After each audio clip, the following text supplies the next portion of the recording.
Hey guys, welcome back to another episode of DePasquale TV. I'm Dawn. And I'm Danika, and this week we are here with Mikayla and Gianna, and we're going to be talking about summer skincare and how to transfer from winter to summer, and they're going to give us all of the tips on how to get healthy, glowing skin. Yeah, gorgeous skin. We're going to start right in with, I think the most important question is, how do we take our skincare or skin routine from winter to summer? So there's really not much of a huge difference. In the winter, it is drier, so you're going to use something that's thicker, more rich. Whereas like in the summertime, you're going to want to keep you're going to be sweating, you're going to get that oil buildup, so you want to make sure you're cleansing thoroughly, usually with like a water or a gel-based cleanser, things that are lightweight.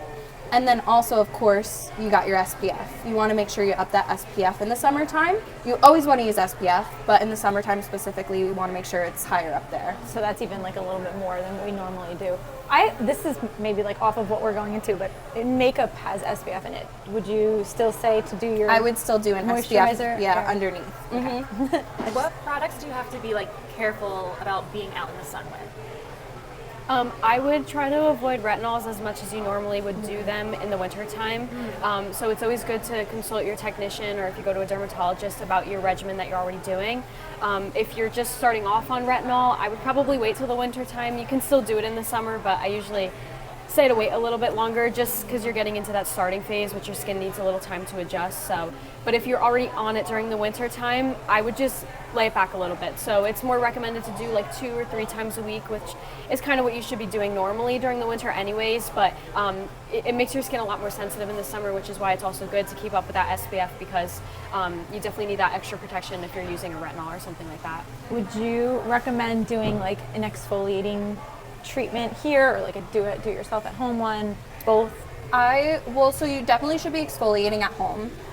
Chemical and mechanical exfoliants. Oh, wow. And then for here, service-wise, I would recommend either Glow 2 facial, hydrofacial, or dermaplaning. And you can even add dermaplaning onto those services as well. I usually like to tell people that in between season changes is really good. So a lot of people will do it transitioning from winter into the warm weather and then back at the end of the summer into the cold weather. But it's always good to keep up with that as you go. And same thing as the retinol, since you are exfoliating so much and you have that sun exposure, maybe you want to space it out a little bit. That's always a better thing to look at too. But it also does always go along with what you're doing at home as well. So it makes a difference that you gotta put everything together to kind of figure it out. It depends on the person, which is why it's good to go to your technician and figure it out. Is there anything that anyone can do, just in general, for oily skin or sweating in the sun? I don't know if you're going to prevent it, but maybe do we have to wash more? Yeah. Any tips? So, like she said earlier, if you want to use a gel or a foamy cleanser during the summer, the gel and foamy cleansers are kind of meant to absorb the excess oil and debris on the skin. So it's really good even during the winter for people that are extra oily, like people that have more oily type skin, acneic skin. The gel and foamy cleansers are good for that. So it'll kind of already be leveling that level out a little bit, but it's always good, if you're, say you go to the beach all day, you're reapplying your sunscreen while you're there.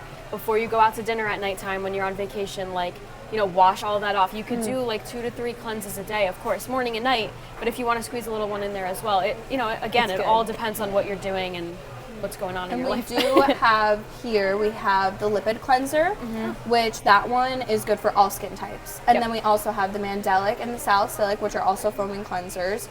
That you would want to consult with us on first, the mandelic and the salicylic, because you would have to be kind of a candidate for it. It's more for acne prone skin. Okay. But the lipid, all skin types. Is that the Circadia? Is that the one? Circadia, yes. We'll try to link that one for you guys, because I feel like I've used that it, and one. It's a hot item. it's a really and good one. the honey exfoliator I too. like the honey, the micro too. honey. Yes. That one's really good. It also has a gel base and it's an exfoliator as well. Which the salicylic and the mandelic are also considered exfoliants, but they are chemical exfoliants compared to the physical. With I know in the beginning you said there's 2 different types of exfoliants. Yes. Which I didn't know about. I always think of a gritty one. So that's your mechanical. There is also chemical exfoliants, which are your AHAs and BHAs. That's going to go deeper into the skin. It's not just going to be the surface layer of the skin.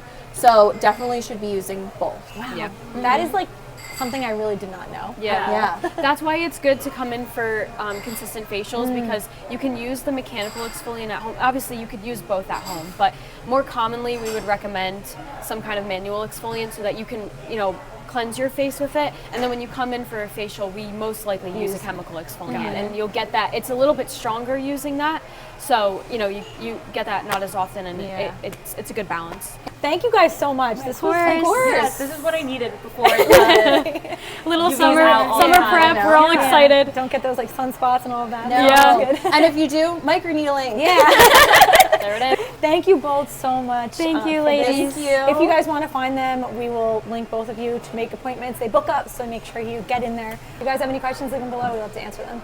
Thanks so much for watching. Thank you. Bye.